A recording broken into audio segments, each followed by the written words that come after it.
দেশে ফিরেছেন মালয়েশিয়ায় অবস্থানরত বাংলাদেশের জনপ্রিয় ইসলামিক আলোচক মাওলানা মিজানুর রহমান আজহারী। বুধবার ২ অক্টোবর নিজের ভেরিফাই ফেসবুক পেজে এক বার্তায় এই তথ্য জানিয়েছেন তিনি নিজেই। ফেসবুক পোস্টে তিনি লিখেছেন, আলহামদুলিল্লাহ, সালামতে প্রিয় মাতৃভূমিতে এসে পৌঁছালাম।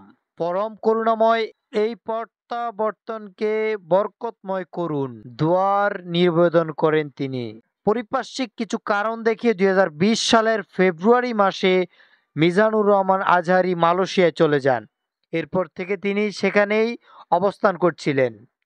শেখ হাসিনা সরকার পতনের পর ৬ আগস্ট দেশে ফেরার আশা ব্যক্ত করেন মাওলানা মিজানুর রহমান আজহারী।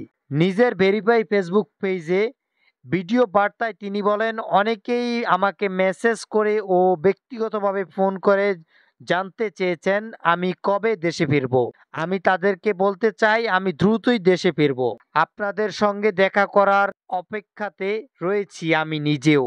শীঘ্রই সাম্য, মানবিকতার মুক্ত, স্বাধীন বাংলাদেশে আমি আপনাদের সঙ্গে সাক্ষাৎ করতে চাই।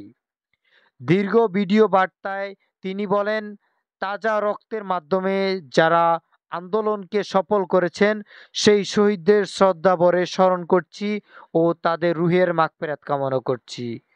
তাদের দ্রুত যারা অসুস্থ রয়েছেন তাদের সুস্থতা কামনা করছি। বৈষম্য বিরোধী আন্দোলনে যারা নেতৃত্ব দিয়েছেন এবং এখনো কষ্ট করে যাচ্ছেন তাদের শুভেচ্ছা জানাচ্ছি।